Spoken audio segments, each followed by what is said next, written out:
quando eu fui tomar banho, eu tirei a roupa e eu assustei, porque eu tava cheia de hematomas. Parecia que eu tinha sido atropelada. E eu fui pro hospital. Aí quando eu fui mostrar pro médico os hematomas já tinham se quadruplicado. E eles nasciam hematomas na frente dos médicos. E o médico nunca tinha visto aquilo. E aí ele, só um minuto que eu vou chamar outro médico. E aí veio esse médico, ele, só um minuto que eu vou chamar outro médico. E começou a chamar um, outro, até que já tinham vindo 15 médicos. E nenhum dos médicos sabiam o que eu tinha. E começaram a me dar remédios na veia, começaram a querer me internar e tudo. E ninguém sabia o que estava acontecendo. E aí tiraram meu sangue e uma das possibilidades é que eu estivesse com leucemia. A gente já tinha procurado os melhores médicos do Brasil. E você sentar na frente de um dos melhores. E ele falou assim, olha, tem coisas que a medicina não é capaz de explicar. Tem doenças que a gente não entende. E o que a gente entendeu, a gente fez os exames mais tops, os mais avançados. E tudo consta como inconclusivo. Tem doenças que a medicina ainda não sabe que existe. E a gente não consegue explicar o que a filha de vocês tem. O Senhor me deu uma visão. E nessa visão eu via o meu irmão pequenininho no consultório de um médico. E eu via o meu irmão entrando lá, meu pai e minha mãe, e a conversa acontecendo. E eu lia na porta o nome desse médico, Dr. Bernardo Gontijo.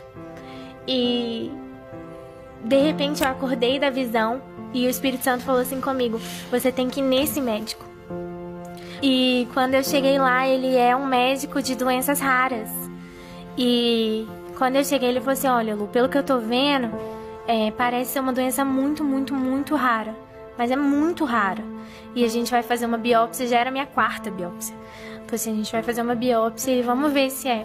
E aí quando eu fiz, deu pela primeira vez biópsia assertiva. E nisso, esse médico sentou comigo e ele falou assim, Lu, eu tenho uma boa e uma má notícia. Era sempre assim, boa e má notícia. Aí falou assim, a boa notícia é, a gente descobriu o que você tem. E aí ele foi falando, o nome da doença é uns 20 nomes que eu nunca consigo decorar de tão grande, porque vai juntando, né, inflamação do não sei o que, do não sei o que. Ele falou assim, já pegou o seu corpo todo e a má notícia é, não tem cura. Recebo uma ligação de uma pastora de Manaus, de uma agenda que estava marcada, né, antes de eu adoecer. E ela falou assim, oi Lu, tudo bem? Eu tô ligando pra... Aí eu pensei, né, cancelar, Covid. Ela falou assim, pra confirmar. Olha isso. Você lembra que teve falta de oxigênio em Manaus, etc, né? Muito. E aí ela me liga, eu tô ligando pra confirmar. E aí eu tava pronta pra falar com ela, né, pastora? Infelizmente eu não vou poder ir e tudo. E aí quando eu fui falar com ela, o Espírito Santo falou assim comigo, você vai. E eu fui, cheguei em Manaus muito mais roxa do que eu tinha saído de casa. Porque eu tinha viajado. Eu fui com um dos meus músicos que diz ele que não lembra nada da viagem, porque ele só orava pra eu ir e voltar viva. E quando eu cheguei, essa é a parte mais linda. Quando eu cheguei, tinha uma salinha, sala pastoral, assim, né? O pessoal chama de sala VIP, mas eu não gosto desse termo. Aí tinha a sala ali e quando eu entrei, tinha um cara tomando soro na veia. O que eu achei que era soro na veia. E uma enfermeira. E eu falei assim, o senhor passou mal? E esse cara virou e falou assim, não, eu não passei mal, não. Eu tô fazendo minha última sessão de quimioterapia. Eu falei, quê? Ele falou assim, eu não quis deixar de vir. Olha. E eu tenho um câncer terminal. Eu tenho um câncer de 11 centímetros. E eu vim pra cá e eu tô fazendo minha última sessão de quimio. E quando ele falou isso, eu esqueci que eu tava doente. E eu saí correndo, eu ajoelhei nos pés dele e eu comecei a orar. Eu saí correndo, eu falei assim, você tá curado, você crê? Aí ele, amém. E eu saí correndo e fui ministrar. Em quase 99,9% dos congressos eu faço o louvor e a pregação, mas nesse era só o louvor.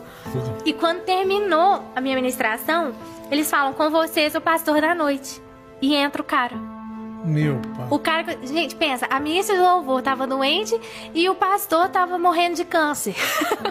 Muita luta, meu pai. E aí nisso, ele vira e falou assim, ó, tem 11 anos que eu luto contra o câncer e eu já tô no estágio terminal, mas enquanto eu viver eu vou fazer o que Deus me chamou pra fazer. E ele começou a pregar e eu lembro que eu falei, nossa, 11 anos que as pessoas oram por ele, quem sou eu? E saímos de lá, eu voltei, né, pro lugar onde eu tava e quando eu fui tomar banho, assim como no começo desse testemunho, eu tirei a roupa e eu não tinha mais nenhum hematoma. Enquanto eu orava para que outra pessoa fosse curada, Deus me curou. E o mais lindo, pastor, é que quando eu voltei, eu liguei pro meu médico, eu falei assim, doutor, eu fui curada. E ele falou assim, olha, não tem como, você tá tomando seus antidepressivos? Ele tinha me dado pra eu entender a situação. Eu falei, não tô, porque eu não tô precisando disso.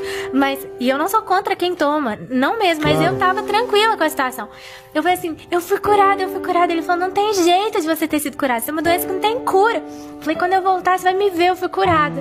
E quando eu voltei, ele e os 15 médicos atestaram que eu fui a primeira pessoa a ser curada dessa doença. E eles falam, né, que doenças que são autoimunes, como a que eu tive, elas não podem ser consideradas cura antes de 5 anos. Sim. Elas precisam ser chamadas de remissão. Mas o próprio médico disse, no seu caso, Lu, só pode ser uma cura mesmo, você tem uma fé muito grande, porque mesmo que houvesse uma remissão, seria impossível os hematomas sumirem. E, para finalizar, nesse dia que eu recebi o atestado de cura, eu tava lançando a música Tudo é Possível, que foi a música da história, e eu recebo um WhatsApp. E esse WhatsApp falava assim, oi Lu, tudo bem? É o pastor que ministrou com você em Manaus. A pastora Luciana, que era a pastora que nos convidou, me passou seu número e eu queria que você visse esse documento que eu tô te mandando. E quando eu abri o documento, falava assim, e nenhuma célula cancerígena se encontra mais presente. Meu! Esse é o nosso Deus. Gente, olha...